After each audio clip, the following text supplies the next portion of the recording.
A Covid-19 claramente afetou todos os âmbitos da nossa sociedade e a saúde, obviamente, foi muito afetada. Houve agravamento na saúde da população, no acesso ao diagnóstico oportuno e também ao acesso ao tratamento adequado para todos que necessitam. E o que estamos fazendo para minimizar o impacto na vida e nos cuidados ao paciente?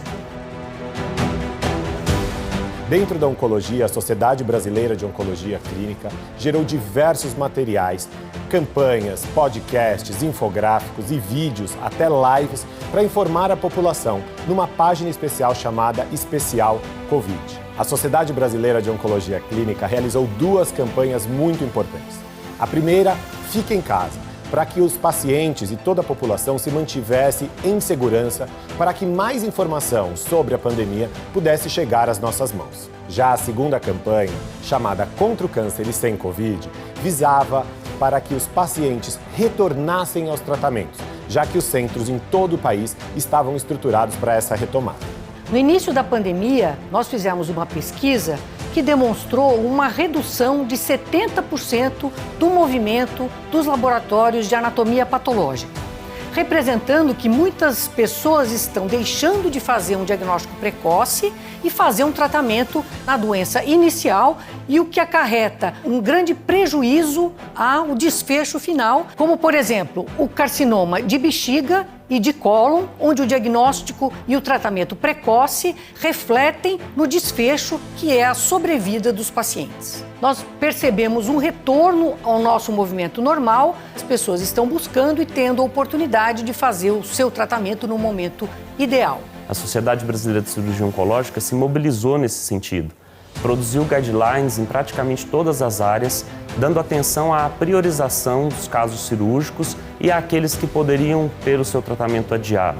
Também produzimos, no sentido de dar suporte aos nossos associados, um termo de consentimento apropriado para esse período da pandemia. E isso se tornou uma publicação internacional e altamente referendada pelos nossos pares. Os gargalos da atenção oncológica, desde a promoção à saúde, prevenção, diagnóstico, tratamento e reabilitação, foram intensificados. Mas podemos e vamos mudar essa história. Convido você, agente desse ecossistema, para fazer parte desse movimento e desse debate. Vamos somar esforços e talentos para conhecermos a extensão e a dimensão dessa crise causada pela pandemia e trabalhar em ações práticas, efetivas, inovadoras para resgatarmos o direito à saúde da nossa população. A luta pela saúde contra o câncer é um esforço de todos e para todos. Ela tem cara, tem nome e tem foco: o paciente. Vamos juntos cuidar e salvar vidas e nos orgulharmos no futuro de termos feito parte dessa transformação.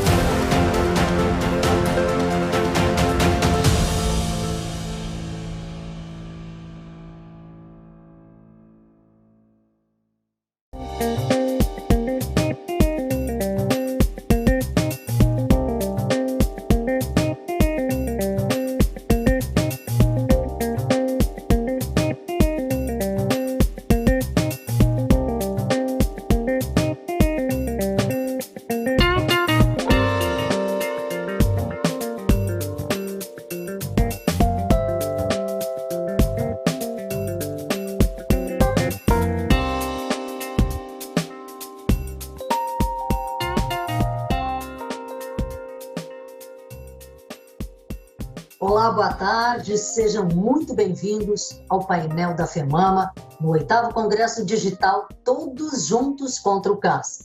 Eu me chamo Rosane Marchetti, sou jornalista e serei a mestre de cerimônias. Pela segunda vez no formato digital, o painel da FEMAMA deste ano mostrará os desafios e oportunidades do diagnóstico precoce do câncer de mama no cenário da pandemia que estamos enfrentando. Antes de chamar nossos convidados, vamos começar o painel com a exibição de um vídeo que retrata a realidade que nos une hoje.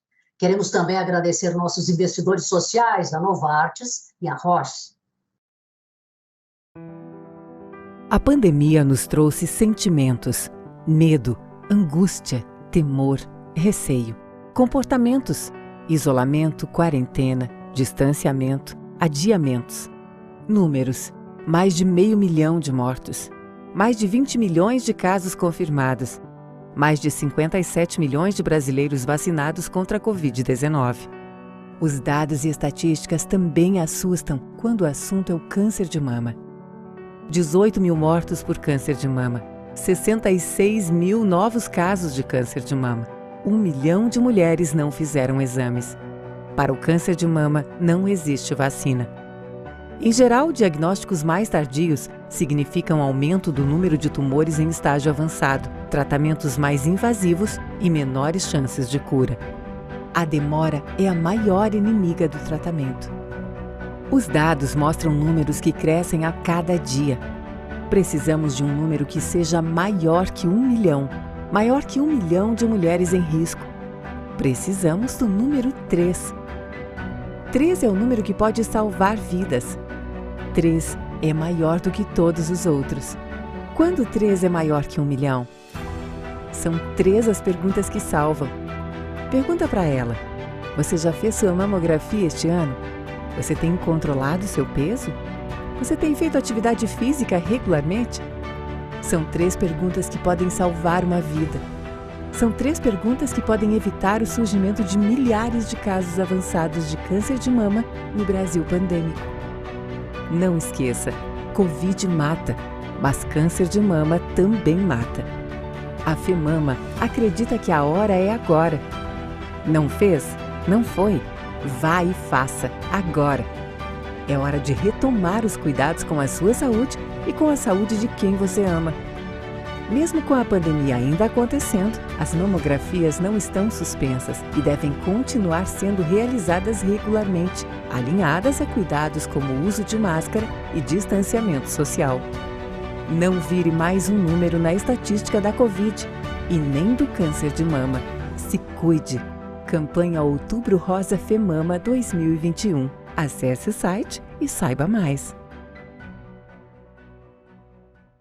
Constatações assustadoras mostradas neste vídeo e que também indicam o que veremos aqui hoje. Se os números são preocupantes, eles são o alerta sobre o que precisa ser modificado sem perda de tempo.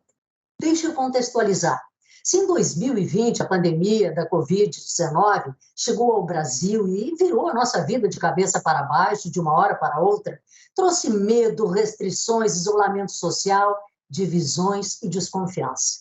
Isso afetou todos os aspectos da sociedade, a família, a economia, a educação e principalmente a saúde. Mas a pandemia, apesar de tudo, entregou números e fez os brasileiros prestarem mais atenção em dados e estatísticas. Número de casos, de mortes, percentual da população vacinada. Quem diria que média móvel estaria na boca do povo brasileiro? O câncer de mama também tem números grandes demais para serem ignorados. De acordo com o DataSUS, mais de 1 milhão de mulheres deixaram de fazer a mamografia no SUS em 2020, comparando aos dados de 2019 e 2018. A consequência disso, no médio e longo prazo, são casos da doença em estágios mais avançados. E não podemos esquecer que, além de não terem feito a mamografia, centenas de outras mulheres tiveram seus exames, suas cirurgias e tratamentos cancelados ou então adiados a perder de vista. Isso fez com que diagnósticos fossem atrasados e a doença avançasse. A consequência? Uma epidemia de casos de câncer de mama avançado.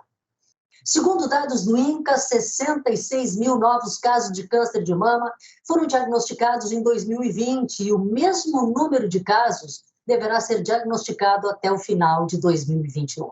Acreditamos que muito mais do que 66 mil serão diagnosticados somente esse ano. E as mortes? Os dados mais atualizados do DataSUS são de 2019 e revelam que 18 mil mulheres morreram em decorrência da doença. Imaginamos que em 2020 o número seja ainda maior, pois o câncer de mama é o tipo de câncer que mais mata mulheres no Brasil. E nesse ano a FEMAMA quer mostrar a força dos dados. A FEMAMA quer ainda este ano que as mulheres continuem procurando os serviços de saúde e façam mamografia, que não deixem para depois. O câncer de mama não espera. O tempo corre contra. E como vimos, com apenas 3 perguntas, podemos provocar mudanças de hábitos em nós mesmos e nas pessoas que amamos. Lembrar sempre. Você já fez sua mamografia este ano? Você tem controlado seu peso? Você tem feito atividade física regularmente? Hoje estamos reunidos aqui para falar sobre tudo isso, porque sabemos que juntos temos força e poderemos sobreviver ao câncer de mama. Veja a programação. Oportunidades de retomada do rastreamento e diagnóstico precoce do câncer de mama e colo de útero com a doutora Mayra Khalef, presidente voluntária da FEMAMA. Mitos e verdades da mamografia, doutora Maria Helena Mendonça, médica radiologista e membro do Conselho Técnico Científico da FEMAMA. A qualidade do exame mamográfico no Brasil, João Emílio Peixoto, físico, médico do Programa de Qualidade em Mamografia do INCA. Modelos de diagnóstico ágil, Dr. Luiz Henrique Gebrim. Mastologista e diretor do Centro de Referência da Saúde da Mulher do Hospital Pérola Baiton, em São Paulo. Mesa de debates, ao vivo, moderada por mim, com todos os participantes. Agora gostaria de chamar a anfitriã do evento, a presidente voluntária da FEMAMA, doutora Mayra Khalef, para falar sobre as oportunidades de retomada do rastreamento e diagnóstico precoce do câncer de mama e colo de útero. Doutora Mayra, seja muito bem-vinda. Olá, pessoal. Eu sou a doutora Mayra Khalef e é com grande prazer que eu estou aqui hoje para conversar com você sobre as oportunidades da retomada do rastreamento e diagnóstico precoce para câncer de mama e colo de útero. Eu sou mastologista, presidente voluntária da FEMAMA e uma das fundadoras de Todos Juntos contra o Câncer. Eu apoio esse movimento. Em primeiro lugar, eu queria trazer um dado muito difícil para a gente processar. Já não estava bem antes de 2020.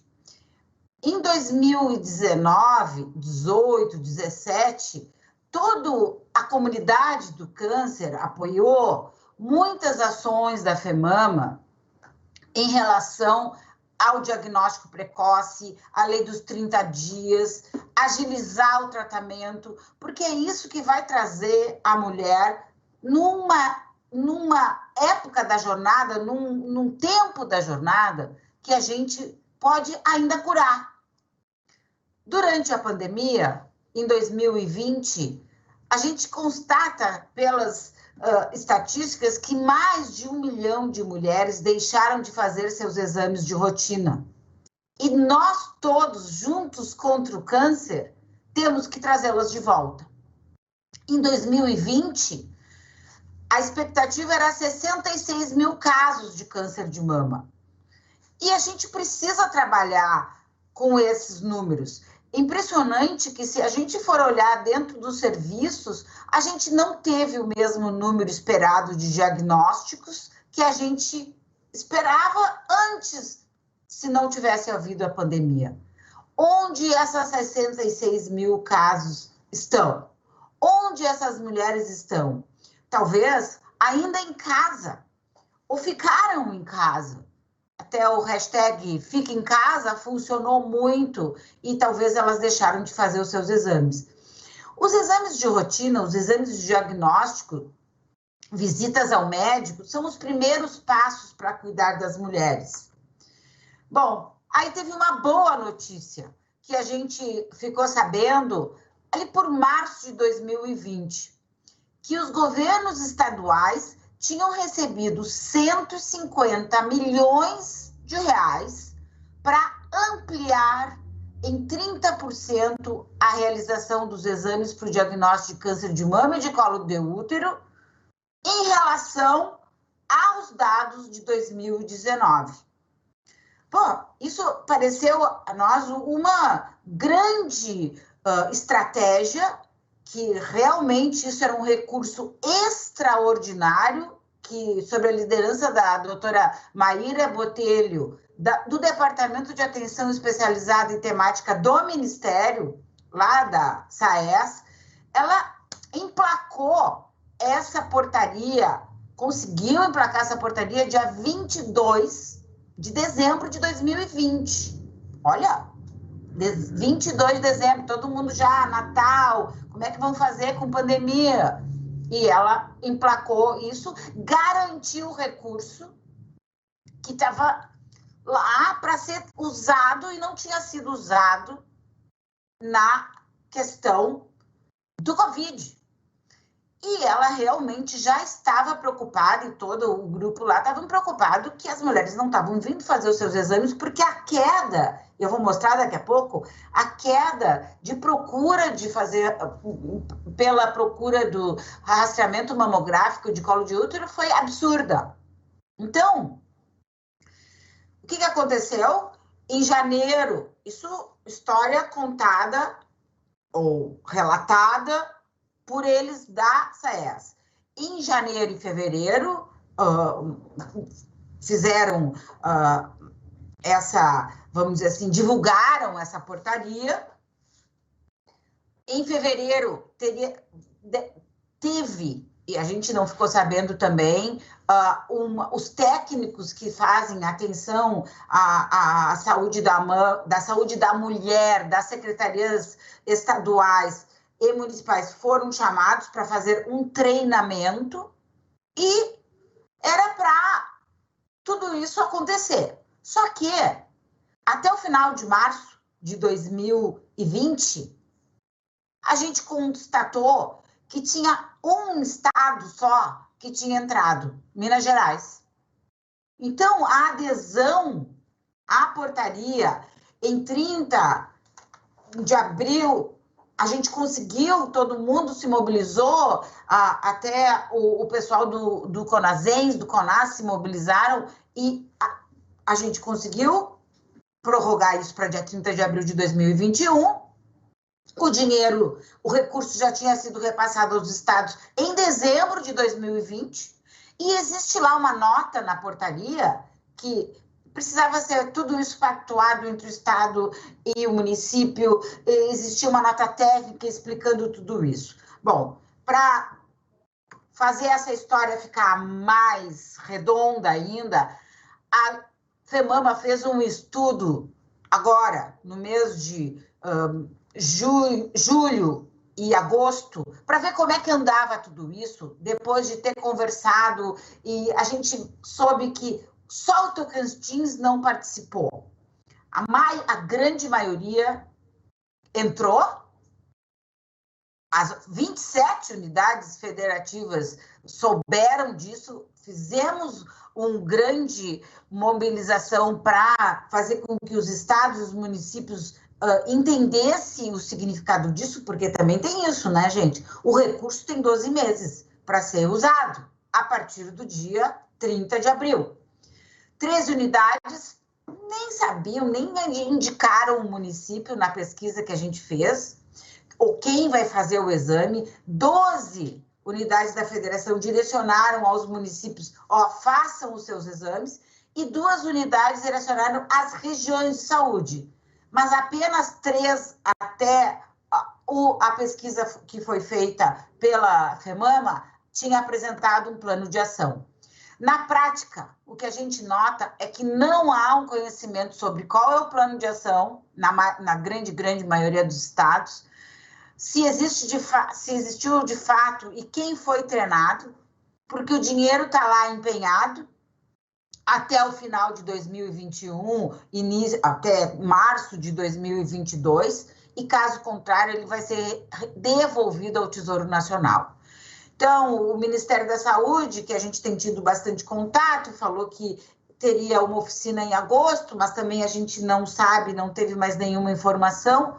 Bom, gente, a situação é muito preocupante, porque o Ministério da Saúde sabe exatamente onde estavam os números em 2019 de cobertura mamográfica e de rastreamento para colo de útero. Não era bom já lá atrás, a gente sabia, tá? Eles tentaram estimular 30% no aumento da quantidade de exame, mas do jeito que está indo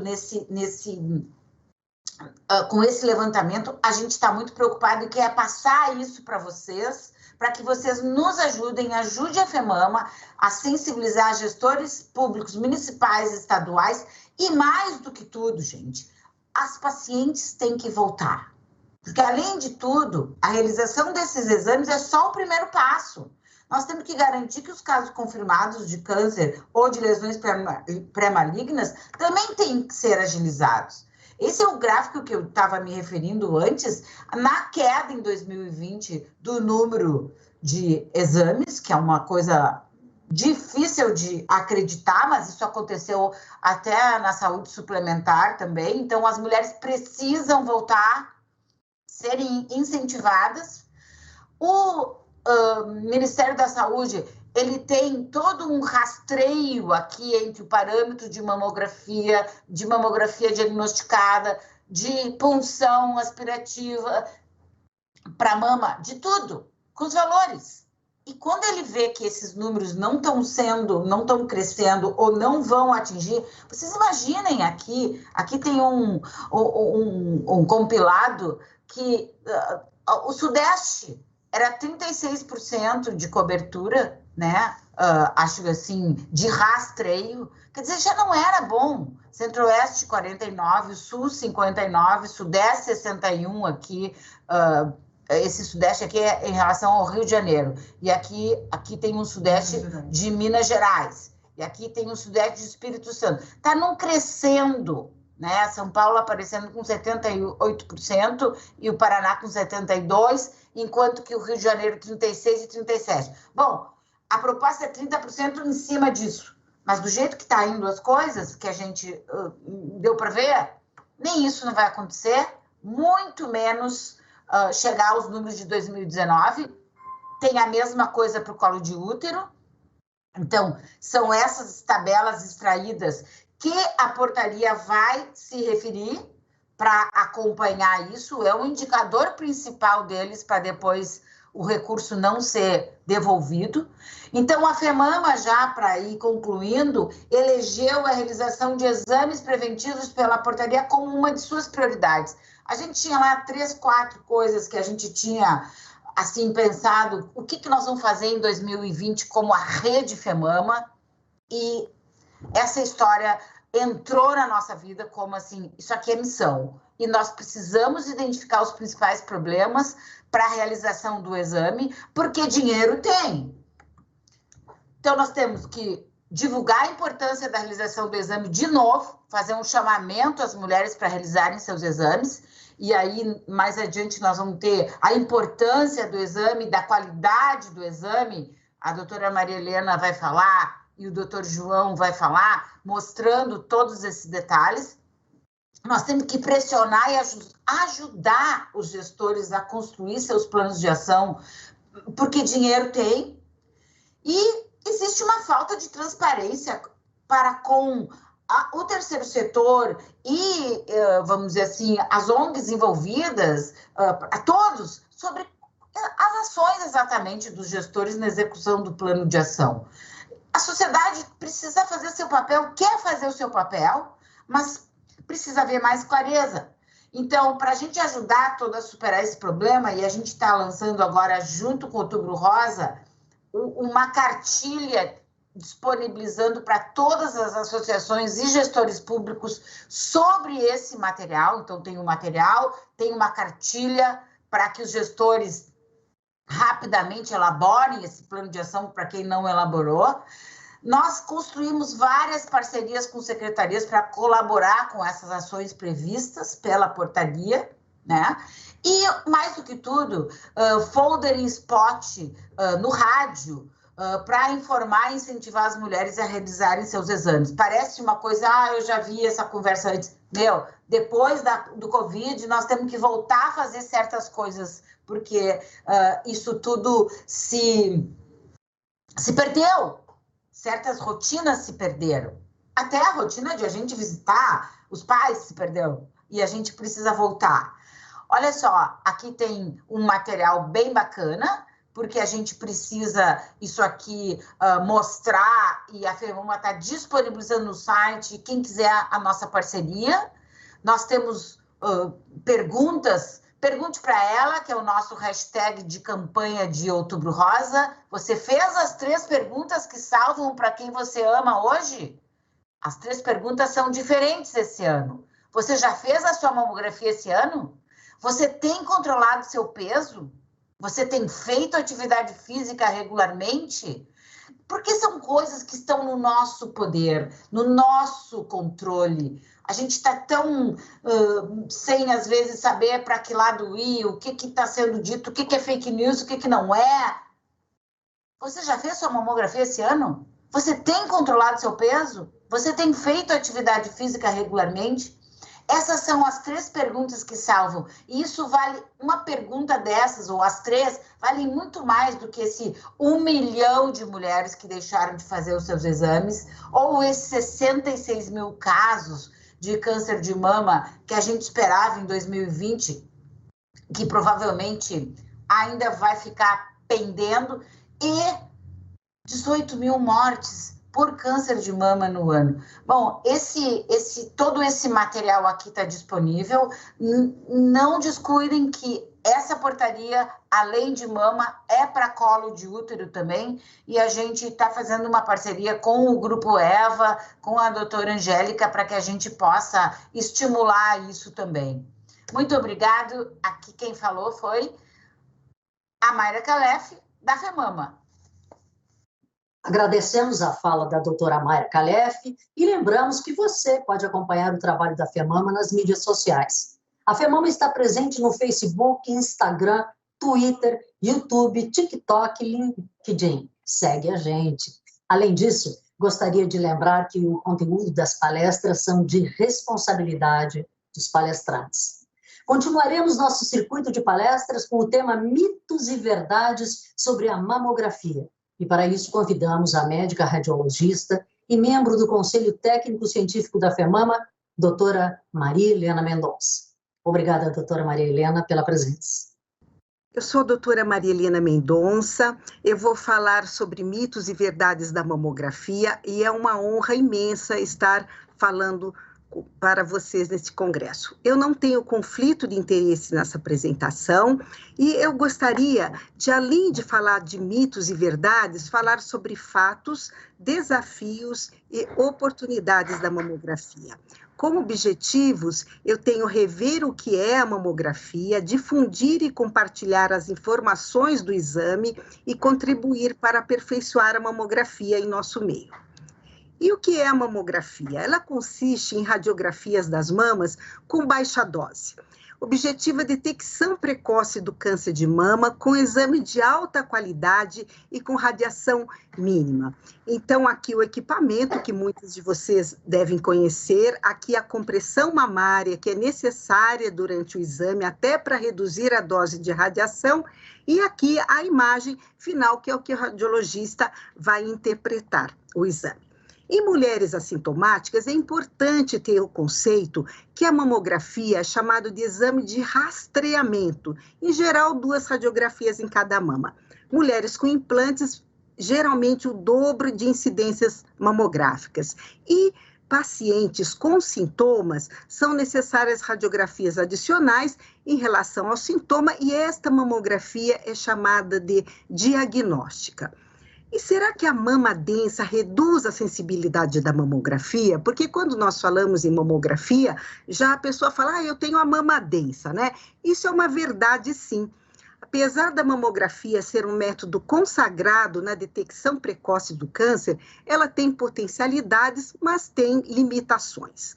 Então, a mama densa, na verdade, reflete a quantidade de tecido glandular e tecido adiposo. Quanto mais tecido adiposo tem, mais radiolucente é a mama. Ela é mais escura, é mais fácil o radiologista detectar uma lesão aqui.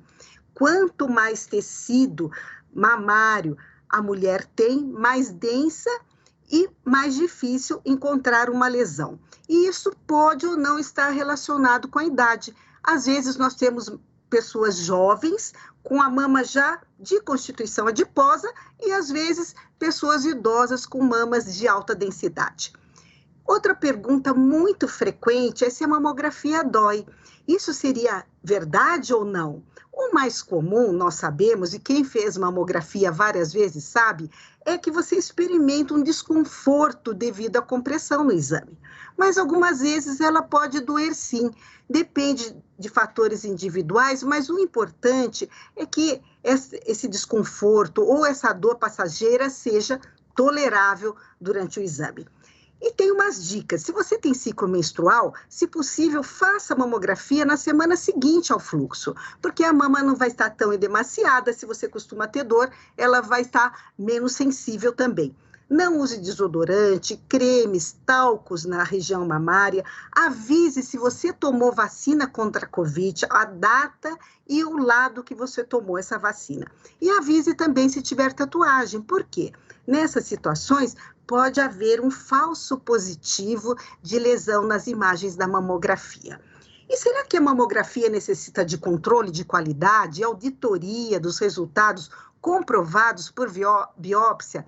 Isso é extremamente verdade. É importante o radiologista saber, a mulher saber, porque se nós olharmos para outros países que já têm mais tempo esse controle, por exemplo, Estados Unidos, eles começaram na década de 80 a fazer controle. Inicialmente foi voluntário, mas daí a adesão não era tão grande e se transformou na década de 90 em uma lei e desde 2004 é obrigatório. E nós precisamos partir para isso também. Por quê? Com o resultado de melhora do exame de qualidade, melhora também a detecção de tumores menores. E será que o serviço de mamografia com boa qualidade nunca reconvoca uma paciente para complementar o exame? Isso é um mito. Por quê? Apesar de a mulher ficar muito chateada, e nós também do lado de cá ficamos chateados de reconvocar, as estatísticas mostram que cerca de 10% dos exames, ou até 1,8, 1,10, precisa de incidências adicionais, ou seja, precisa do retorno da mulher para complementar. E isso não significa que o serviço não é bom, muito pelo contrário, significa que é bom. E uma porcentagem desses exames vão precisar de biópsia, e sendo que a maior parte dessas biópsias vão se mostrar benignas. E se eu fiz a mamografia, será que eu posso jogar todos os meus exames fora e só aguardar a última para comparação? Isso é um mito. Por quê? Porque nós temos na imagem o conceito de estabilidade e benignidade. Por exemplo, se eu detecto uma assimetria no seu exame, pode ser constitucional e pode ser que você tenha a sua mamografia de 15 anos atrás mostrando que você já era assim. Então, a mama já tinha essa assimetria, livra você de outros exames e livra até algumas vezes de biópsia. Será que homem faz mamografia também? É uma verdade. Em algumas situações, sim, em especial em jovens. Na maior parte das vezes é por causa do aumento mamário, achado benigno, ginecomastia, e às vezes pode ser necessária, geralmente em homens mais idosos, em caso de suspeita de câncer. Então, os homens também fazem. E será que a mamografia de rastreamento sempre inicia aos 40 anos de idade? Isso é um mito. Apesar de que a maior parte das recomendações para a mulher, do risco habitual da população, só o fato de ser mulher, ela deveria começar com 40 anos. No entanto, já está havendo flexibilidade para que se comece aos 45 anos de idade. Alguns países começam aos 50 anos. E as variações vão depender mesmo da história pessoal, familiar, se tem mutações, se aquela mulher teve tratamento radioterápico na região do tórax, em especial entre 10 e 30 anos de idade, mas não antes de 25 anos, essas mulheres devem ou podem fazer a mamografia. E, sem dúvida, nessas situações tem que discutir com o médico, porque é uma decisão conjunta do médico e da mulher. Existe recomendação de mamografia em transgêneros? Existe também, isso é uma verdade. E é importante ter orientação clara para esta população que acaba não sendo examinada. Então, o American College de Radiologia, agora em 2021, começou a divulgar essas recomendações. Por quê? Porque essa população pode usar hormônios, né?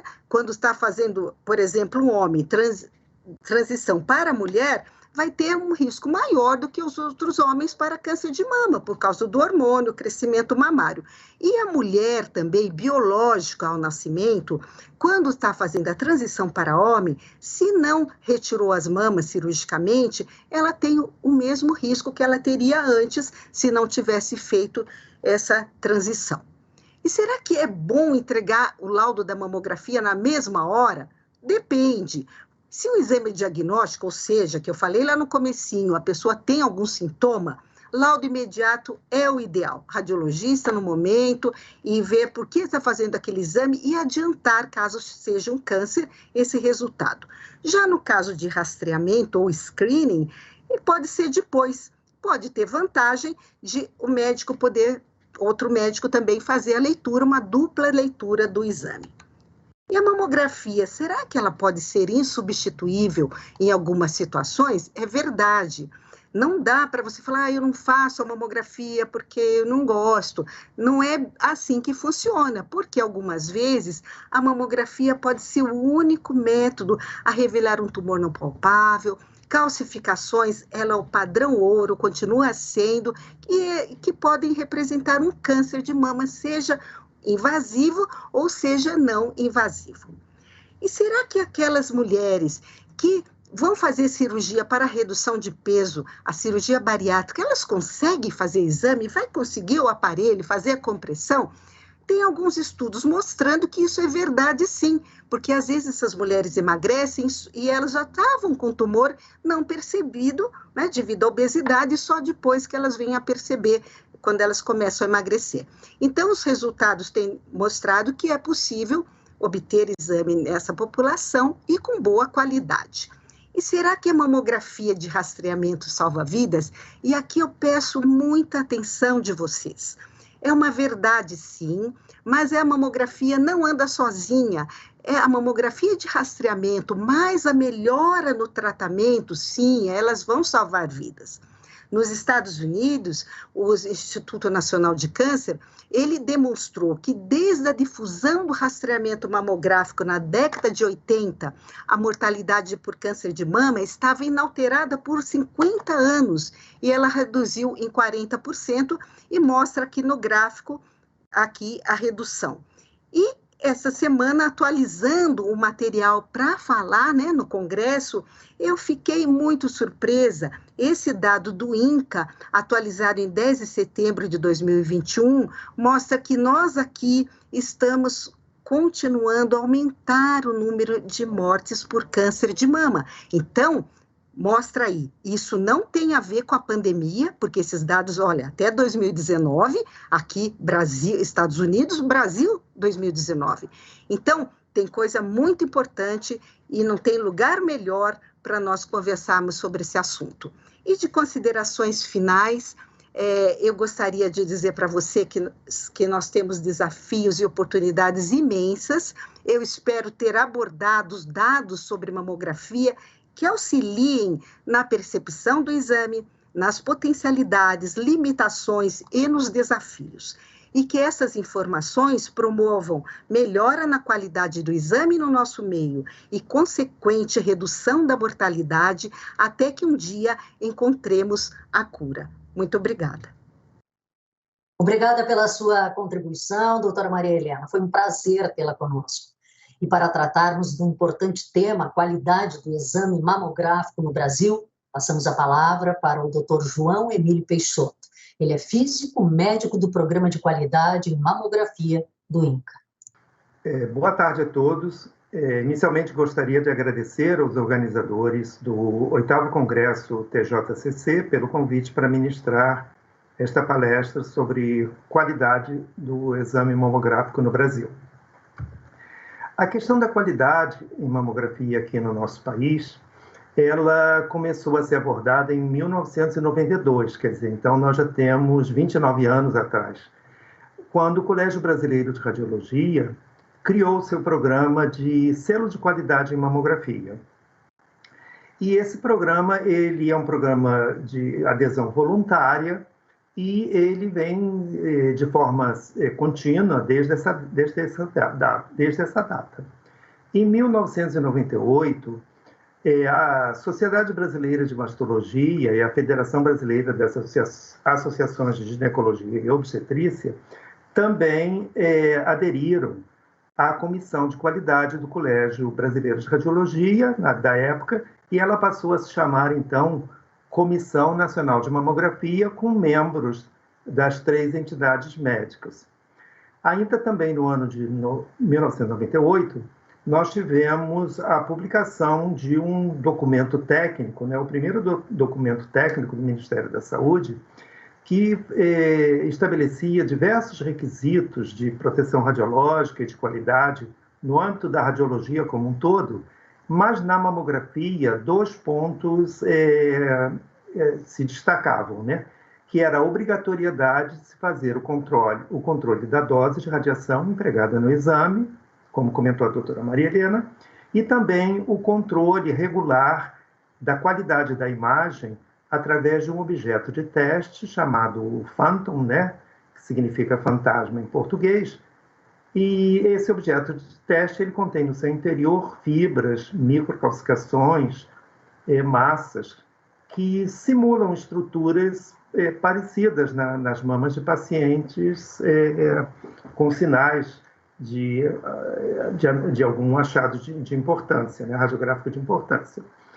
Bom, em 2012, o Ministério da Saúde entendeu que o país deveria ter não somente um programa voluntário, realizado pelas entidades médicas, mas também um programa obrigatório, realizado pelo Ministério da Saúde. E essa portaria que criou o PNQM, o Programa Nacional de Qualidade em Mamografia, ela deu um passo importante porque ela transformou os critérios que o Colégio Brasileiro de Radiologia vinha utilizando desde 92 como critérios padronizados e obrigatórios numa legislação de serem atendidos pelos serviços que fazem mamografia. Agora, em 2021, a Anvisa publicou uma instrução normativa de número 92, em que ela expandiu os níveis de dose de radiação aceitáveis para as mamas de diversas espessuras. Então, hoje, nós temos 2 programas de qualidade em mamografia no país. O do Colégio Brasileiro de Radiologia e da Sociedade Brasileira de Mastologia Febrasgo, que é um programa voluntário, e um programa nacional que é realizado em parte pelo INCA, a questão de qualidade dos exames e doses aqui no Brasil. Eu trouxe aqui 2 exemplos de imagens, à esquerda uma de boa qualidade e à direita uma de qualidade não aceitável para o diagnóstico. Então, eu sei que para quem não é da área de radiologia, ou da mastologia, ou da ginecologia, fica difícil de entender as diferenças, mas eu vou mostrar através dos critérios que nós utilizamos justamente para fazer a avaliação da qualidade. Então, nós utilizamos 19 critérios e nós respondemos que sim ou não. Então, os critérios que não estão assinalados em cores, estão em branco, eles são critérios que não foram utilizados para avaliar esse exame à direita. Primeiro, a identificação do exame, ela não tem porque eu retirei para não identificar o serviço e a paciente. Também a questão do músculo peitoral e da prévia inframamária, porque essa não é incidência médio-lateral oblíqua, uma incidência crânio-caudal, então esses critérios não se aplicam. E a mesma coisa, os critérios número 10 e 11, que pergunta se as microcalcificações são verdadeiras ou se as opacidades, aquelas áreas diferenciadas, são verdadeiras porque essas imagens não têm. Mas os itens efetivamente avaliados nessa radiografia, nessas 2 radiografias, e principalmente nessa à direita, eu mostro aqui na cor verde os 3 únicos critérios que a imagem a direita satisfaz, contempla a adequada compressão da mama, a visibilização completa do parênquima mamário e também se a área de fundo da imagem está adequadamente enegrecida. Mas os outros critérios que estão nessa cor salmão, se o mamilo está paralelo ao filme, nós sequer podemos ver o mamilo aqui nessa imagem, na imagem à esquerda nós vemos, porque está muito escura essa região do mamilo e da região retroareolar. A mesma coisa é a adequada visibilização da pele. A pele precisa ser vista porque nela o radiologista, o médico que interpreta o exame, pode identificar um espessamento, uma retração. E aqui, olha, a pele está absolutamente enegrecida e o critério não é atendido, né? Visibilização das estruturas vasculares através de parênquima. Então, aqui nós vemos um vaso na região de tecido adiposo, mas na hora que vai para a região de tecido glandular, ele fica bastante difícil de perceber, né? A mesma coisa são os ligamentos de Cooper, né? Que são estruturas do tecido de sustentação da mama que se fixam à pele, elas não são vistas por causa desse enegrecimento excessivo, tá? O tecido glandular não está adequadamente claro, na verdade ele está claro demais em algumas regiões, ele deveria ter um tom de cinza baixo, mas não tão branco como está aqui. Em consequência disso, o contraste não está correto, porque o contraste fica muito exacerbado, né, entre regiões muito claras e regiões muito escuras. O mesmo acontece com a definição das estruturas, quer dizer, quão bem eu consigo ver estruturas pequenas. Então, vocês veem que aqui é difícil de ver estruturas de pequeno tamanho, elas aparecem todas borradas. Saturação nas áreas claras, saturação nas áreas escuras, eu já mencionei que essa imagem tem. E se a imagem tem ruído. O que é o ruído? É esse aspecto granulado que essa imagem da direita tem e a da esquerda não tem, né? Tem bem menos ruído. E, por fim, se a imagem tem artefatos. O que são artefatos? São imagens que não pertencem ao exame, quer dizer, não pertencem à mama. Então, essa imagem aqui, nós não observamos artefatos, mas nessa daqui nós vemos esse risco, né, muito sutil, mas ele é um artefato de imagem. Quer dizer, então, fica fácil fazer a análise da qualidade da imagem quando nós temos critérios bem definidos.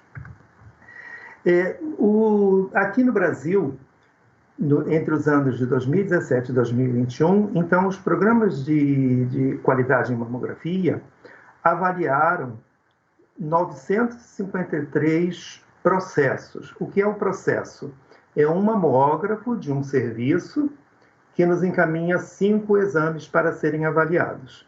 Então, podem ser mamógrafos 2 ou 3 de um serviço, ou um só de um serviço, enfim, nós abrimos esses processos. Mas nesse período nós tivemos 3.390 exames que nos foram encaminhados.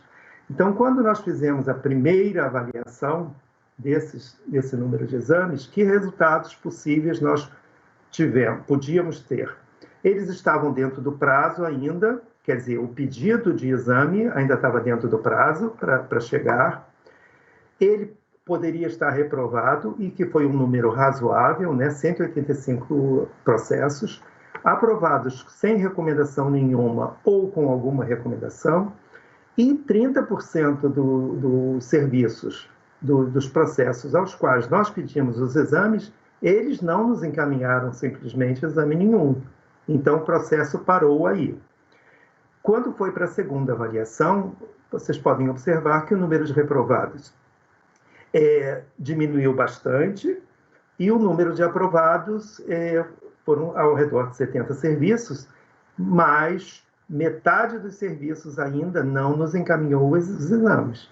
E assim por diante. Na terceira avaliação, os 2 reprovados, né? Ainda 2 reprovados, 4 foram aprovados, e esses 11 não enviaram exames. E, por final, os 2 reprovados daqui foram aprovados. Então, o que é que essa figura nos mostra? 2 resultados muito importantes. um muito bom e um muito ruim.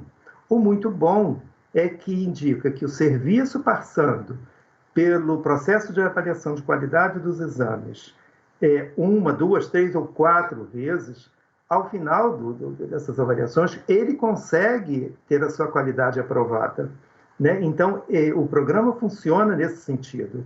Mas, por outro lado, nós temos cerca de 41% dos processos não enviaram exames para ser avaliados. Então, esses 289, eu não sei quantos deles os exames não seriam aprovados ou não, porque eles não mandaram nem da primeira vez.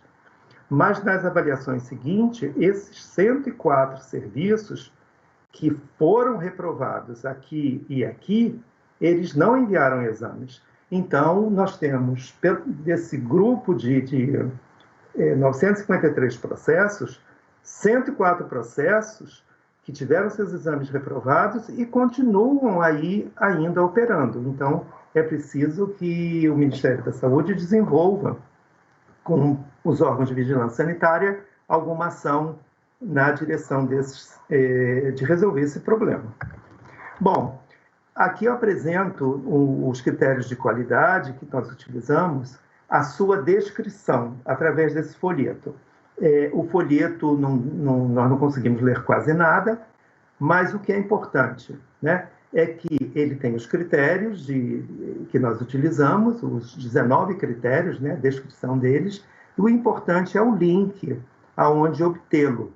Então, quem faz mamografia deve acessar esse folheto e divulgá-lo entre os médicos que avaliam os exames, entre os técnicos que realizam os exames para ver as questões de posicionamento da paciente e, eventualmente, fazer até um cartaz para colocar num lugar bastante visível para que seja de conhecimento de todos, né? Os critérios de qualidade para o laudo, eles também constam da portaria que atualizou o Programa Nacional de Qualidade em Mamografia, e então lá se requer que o laudo tenha uma estrutura onde haja a identificação de serviço, idade e data do exame, se exame de rastreamento ou diagnóstico, número de filmes ou imagens, o padrão mamário da mulher, os achados radiográficos, a classificação de RADs, né, a recomendação de conduta e nome e assinatura do médico. Então, pessoal, eu apresento aqui nesse slide o percentual de não conformidade desses 19 critérios de qualidade da imagem, mais um 20º critério, que é a qualidade do laudo. Então, o que é que nós podemos ver? Critérios que são relativos ao posicionamento do exame, ou seja, critérios que têm a ver com a qualidade com que a técnica ou tecnóloga realiza o exame.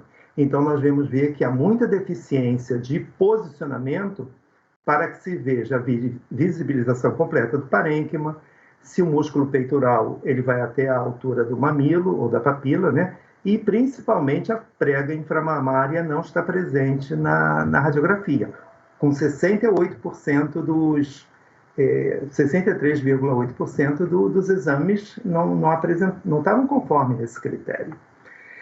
Critérios anatômicos têm um desempenho razoável e eles têm a ver com o funcionamento do equipamento que faz o exame, e os critérios físicos de contraste, saturações de áreas claras e escuras, imagens sem artefatos, sem ruídos, tem a ver um pouco com a técnica radiográfica empregada, né? Quer dizer, a irradiação da paciente e também a operação dos equipamentos, do mamógrafo e principalmente do software de processamento das imagens. E, por fim, a qualidade do laudo, nós tivemos, nesses 3.390 exames avaliados, 20% deles apresentavam algum grau de não conformidade. Por fim, nós encaminhamos para os serviços ao redor de 13 mil comentários ou recomendações, tanto para os exames não aprovados, como os aprovados com restrição, ou como os aprovados sem restrição. Às vezes nós mandamos só um comentário, às vezes até um comentário elogioso, dando até parabéns aos serviços. E eu fiz aqui essa nuvem de palavras para mostrar a frequência com que essas palavras apareceram nas nossas recomendações. Então, quanto maior o tamanho da palavra, maior número de vezes elas apareceram nas nossas 13 mil recomendações. Então, por exemplo, ultrassonografia. Então, talvez alguma recomendação de conduta indicasse a mamografia, quando não seria o caso, ou, ao contrário, a recomendação que estava no laudo, que nos foi encaminhado, dizia para a paciente fazer mamografia quando não era o caso, né? E por aí, a palavra, aí por diante. A palavra reciclagem aparece bastante, a palavra de alguma coisa do laudo que não concorda, do laudo não, do exame como um todo, em que não há concordância, aparece bastante, mama densa, técnica radiográfica, indicando o exame de rastreamento, quando na verdade aquele é um exame diagnóstico, um fibroadenoma que foi referido como, né, a imagem sendo fibroadenoma quando não era, ou ao contrário, quando o nódulo era classificado, era dado uma classificação de outro termo e aquilo configurava sendo um fibroadenoma, quer dizer, todas essas, de tudo que é tipo de recomendação possível. E, por fim, artefatos de imagem, como, por exemplo, a imagem gradeada, né? Quer dizer, é uma série de linhas ao redor na mesma área da imagem da paciente.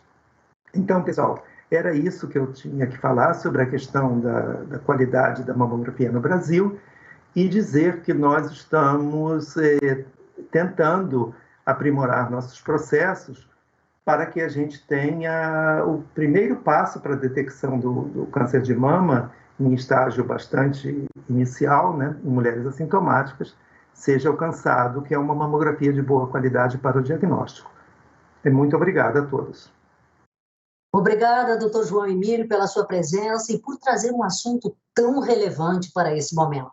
A FEMAMA está com esse time de especialistas para trazer informações de qualidade e novas formas de enfrentar o câncer no Brasil.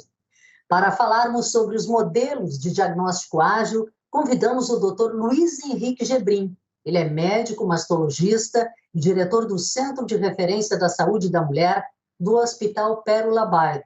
Obrigada, doutor Gebrim.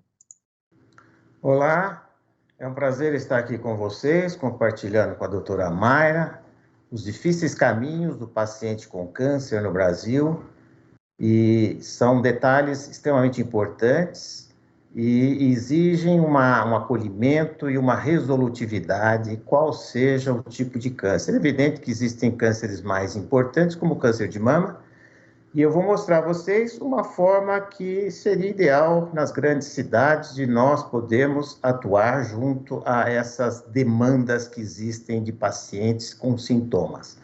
Eu sou diretor do Hospital Pérola Bairro, esse é um novo hospital que nós estaremos inaugurando em 6 meses, e é exatamente lá que foi o embrião desse modelo que eu vou mostrar para vocês. Nós temos que lembrar que o atendimento de câncer em todo mundo, em qualquer que seja a doença, não só em câncer, ele tem uma barreira, que é o custo. E essa questão do custo ela é muito importante porque ela, às vezes, impede o acesso de muitos pacientes. E o ideal seria dar um tratamento igual para todos, né? E o que ocorre na prática é exatamente aqui inferiormente à esquerda, aqueles que mais podem, mais conquistam e muitas vezes tiram oportunidades daqueles que não têm uma condição mínima de tomar uma vacina. Então, o custo ele tem que ser ponderado. Nós temos que identificar os diferentes tipos de população que nós estamos atuando. População de consultório, população de serviço público de saúde, que é 80% hoje do Brasil, né? E nós temos aqui detalhes do Tribunal de Contas mostrando que realmente isso tem impacto. E é um custo de 69 bilhões ao ano. Muitas vezes você tem que fazer um tratamento muito dispendioso, sem uma cura garantida, num país que precisaria otimizar os recursos, né?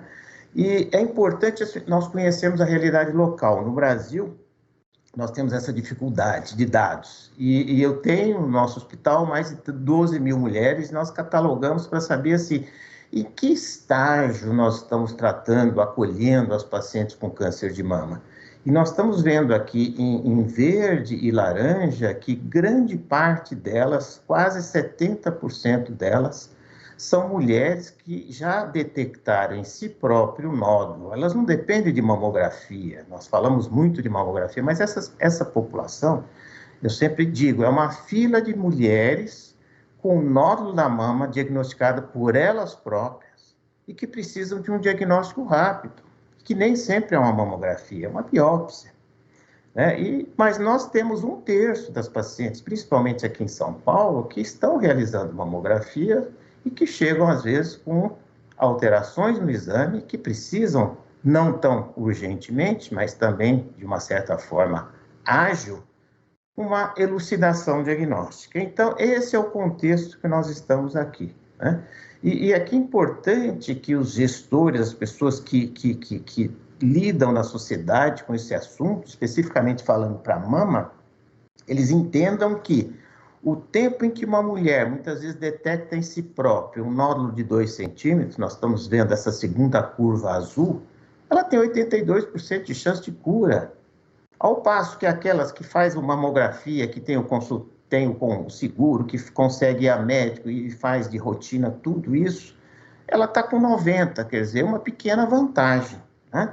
Agora, se essa mulher que descobre o nódulo de 2 centímetros demorar, em algumas circunstâncias, 3 a 6 meses para começar o tratamento, veja só como a curva, a chance de cura dela cai. E isso é uma questão de tempo, não é uma questão de dinheiro nem de recurso humano, é agilidade. E a gente vê na prática o quê? Muitas vezes a paciente indo a um posto de saúde, não sendo examinada, solicitada às vezes a ela uma série de exames complementares que não tem necessidade, não existe uma prioridade de dizer, esse caso amanhã precisa de um esclarecimento, e esse pode esperar, porque nós sabemos que muitas vezes esses nódulos são nódulos benignos. Então, acaba havendo o quê? Uma sobrecarga de dúvidas diagnósticas das atenções primárias, das unidades básicas, por falta de capacitação, canalizando essas pacientes por um atendimento especializado, pedindo exame que muitas vezes não tem necessidade, e sobrecarregando as unidades de alta complexidade dos hospitais oncológicos, que muitas vezes, com razão, a paciente acaba judicializando. E quando ela tem um recurso para se judicializar, ela acaba, sem perceber, o sistema perde a equidade. Ela acaba passando na frente de outras que muitas vezes têm mais urgência, porque quem está julgando não está vendo aquelas questões mais urgentes. Então, vejam que é complexo. Então, foi nesse intuito que eu, depois de muitos anos, consegui estruturar no Hospital Pérola Barton um centro integrado. A gente recebe o paciente e, naquele mesmo dia, ela faz todos os exames. Aqui a inauguração, na época, pelo governador Alckmin, Anissete Bruno, mostrando a importância disso para a mulher. Mas é um local em que a paciente chega com dúvida e todo o que for necessário, o aparato está disponível para que ela não volte para casa sem saber se ela tem ou não câncer. E isso é uma realidade que todos nós que passamos por uma situação dessa gostaríamos de saber. Ela colhe o material da biópsia exatamente no mesmo dia de consulta. E o que é importante é que aqueles casos em que existe dúvida na mamografia, que ela já chega com a mamografia alterada, ela também tem acesso a um exame que é a biópsia ambulatorial, sem ter que internar com agulha. Isso fez o quê? Nós aumentamos o número de cirurgias oncológicas, porque não adianta só fazer o diagnóstico, nós temos que acolher o paciente como um todo, temos que tratar. Felizmente, em nosso hospital, nós temos condição de pegar esses casos e já colocar na fila da cirurgia ou da quimioterapia, e veja o que aconteceu, uma redução aqui em vermelho de número de casos avançados. Quer dizer, só o fato de integrar tudo que nós temos e trabalhar de forma integrada e ágil, nós já reduzimos o número de casos avançados no estádio 3, de 40% para 30%, já foi um grande ganho. aumentamos o número de casos iniciais. Isso significa o quê? Salvando vidas sem gastar dinheiro, acelerando o passo e não tendo fila de espera. E aí o que foi a nossa surpresa é que parece que é muito simples fazer a biópsia no mesmo dia e pegar o resultado em 15 dias. Mas existem vários fatores, principalmente no sistema público, diferente do sistema privado, em que ela depende muitas vezes de exames e de agendar cirurgias, e isso às vezes demora 2 meses, até que nós identificamos o quê? Que o ideal é que no dia que esses pacientes de alto risco, de alta suspeita de câncer chegam, nós já fazemos o quê? Não só a biópsia, os exames, e ela já tem a agenda para operar, para fazer o exame pré-operatório, ela já sai com tudo isso. E se tiver que fazer a químio, ela já tem agenda na quimioterapia. Foi assim que nós conseguimos reduzir para 30 dias, bem aquém da além dos 60 dias, e certamente estaremos salvando mais vidas. E o que nós estamos hoje mostrando é que cada capital, a grande cidade, tem que ter um centro ágil como esse, e a Fundação Susan Komen já trouxe médicos de várias capitais do Brasil para conhecer o nosso modelo, e nós agora estamos atuando até no interior, criando casas rosas, para se usar não só o Outubro Rosa, mas nós temos que ter centro de saúde rosa, que acolhe essas mulheres e já faça essas biópsias mesmo nas cidades médias. E nós hoje já somos credenciados como um centro mundial de acolhimento para tratamento de alta eficácia do câncer de mama. Esperamos agora no novo hospital utilizar recursos de última geração para salvar vidas com rapidez. Então, concluindo, o que é importante? O que é importante é que essas pacientes sejam atendidas no posto de saúde rápido e tenham via de acesso.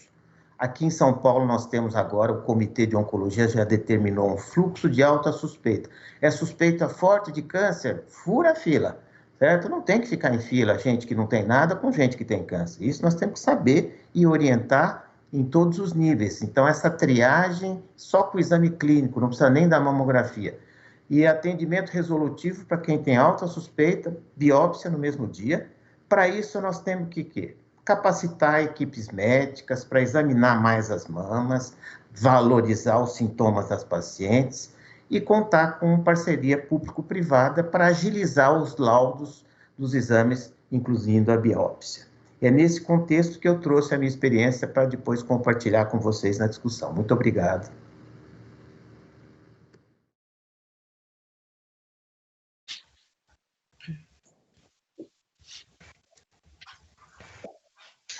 A FEMAMA agradece a todos os especialistas convidados a palestrar aqui hoje. Quero lembrar que as perguntas feitas durante este painel serão respondidas no site da FEMAMA nos próximos dias. Vamos agora à pergunta para todos os nossos convidados. Existe algo que a sociedade civil organizada pode fazer para retomar os cuidados do câncer de mama na atual situação? Começamos com a doutora Mayra Calef, presidente da FEMAMA. Que fantástico esse painel. Eu acho que nós vamos abordar os tópicos aqui discutidos muitas e muitas vezes. Que bom que o TJCC grava tudo isso e sobe para a plataforma, porque tem muita riqueza no conteúdo dos nossos convidados.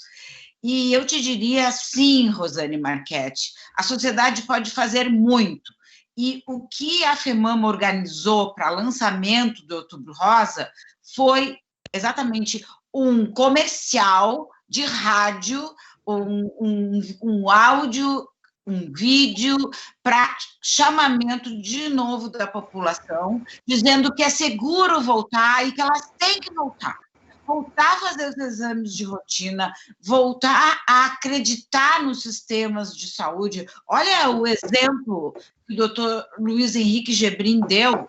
Olha a experiência do doutor Emílio em fazer com que a mamografia tenha uma boa qualidade, menos falsos negativos ou falsos positivos. Então, assim, eu entendo que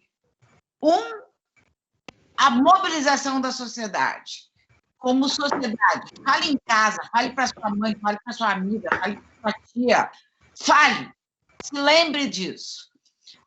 A outra coisa é fazer com que nós médicos, dentro dos nossos hospitais, a gente consiga mobilizar outras especialidades em relação aos exames de rotina.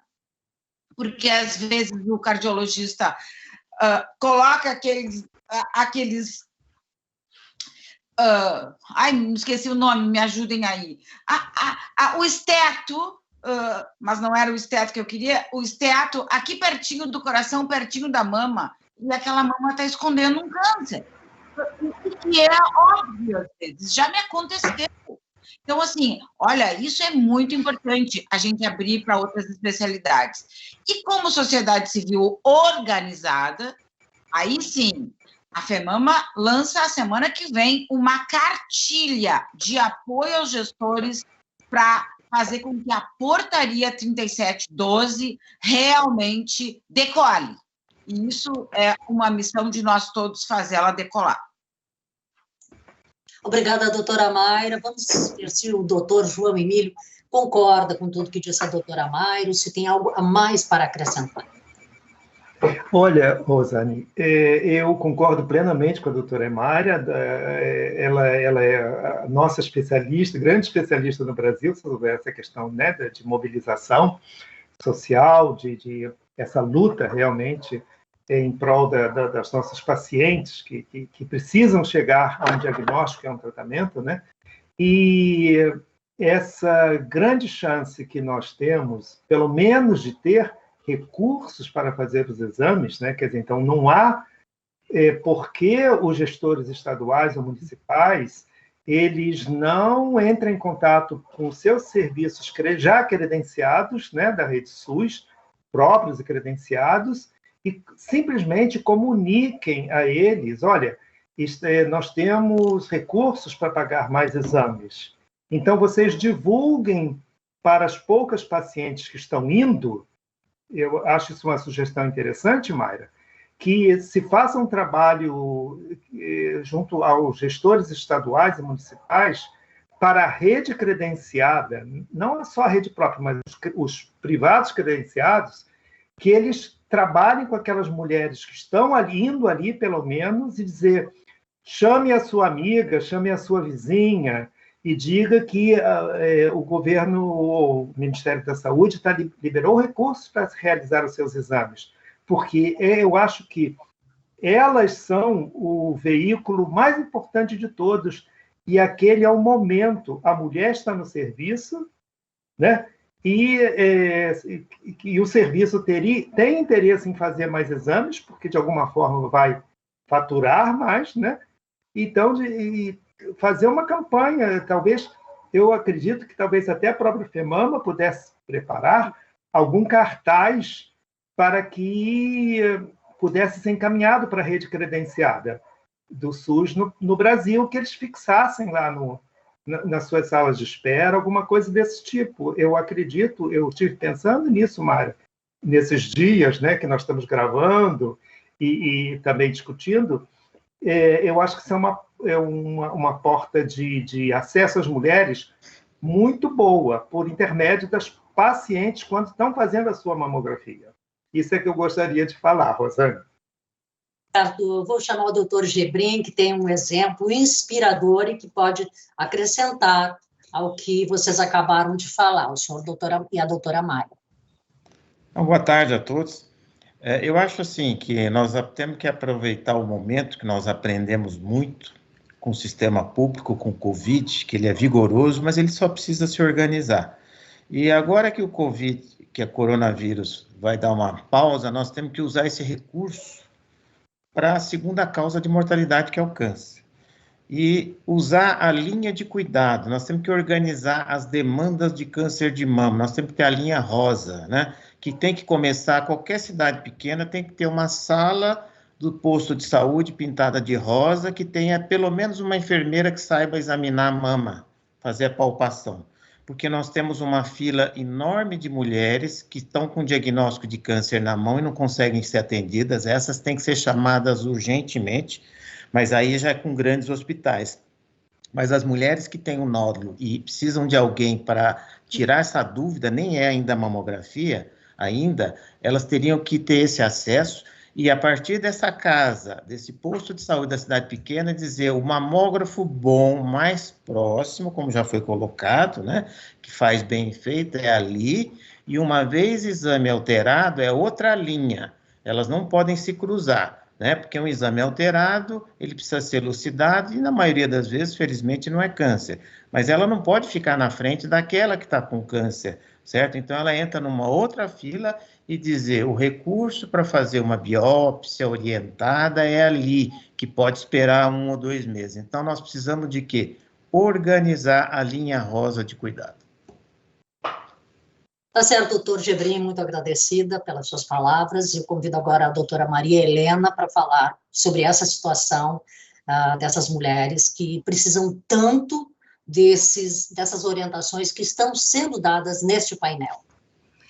Pois é, Rosane, exatamente o que os meus colegas falaram anteriormente, essa ideia, né, de ter um lugar para aquela mulher que faz rastreio, que não sente nada e quer fazer mamografia com qualidade, de repente esses postos, essas casas rosas, de mostrar, olha, nesse lugar tem mamógrafo com controle de qualidade do governo, você pode ir lá, porque também daí a gente vai fazendo uma pirâmide, né, para que essa mulher vá para lugares bons, porque só fazer o exame, às vezes, nem é suficiente se o exame não está bom, né, e a maioria não passa no controle de qualidade na primeira vez. Então, isso daí vai ser uma cultura que, com a ajuda, né, de cada mulher, ela entendendo, sabendo, olha, sentiu nódulo, vai ali naquele posto, se for suspeita mesmo, como o doutor Gebrim falou, já encaminha, né, para não ficar esperando, faz a biópsia, tem lugar para fazer quimioterapia, cirurgia, então vai depender de todos nós, né, nós sabemos os problemas, as dificuldades, mas eu acho que se todos juntos, né, ajudarem, eu acho que a gente vai partir para uma coisa melhor. É verdade, quero agradecer também a sua manifestação, doutora Maria Helena, e dizer que é isso mesmo, todos juntos, vocês especialistas que são, com certeza nós teremos momentos muito melhores para as mulheres que tratam o câncer de mama. E em nome da diretoria, eu gostaria de agradecer novamente os investidores que permitiram estarmos aqui hoje, a Roche e a Novartis. Quero agradecer também a equipe da FEMAMA, a Bruna, a Cristina, a Érica e o Gabriel, que estiveram envolvidos em todas as etapas do evento. E também gostaria de agradecer a toda a Abrale por proporcionar ao setor um congresso tão relevante quanto este. Uma boa tarde. Boa tarde. Boa tarde a todos. Boa tarde.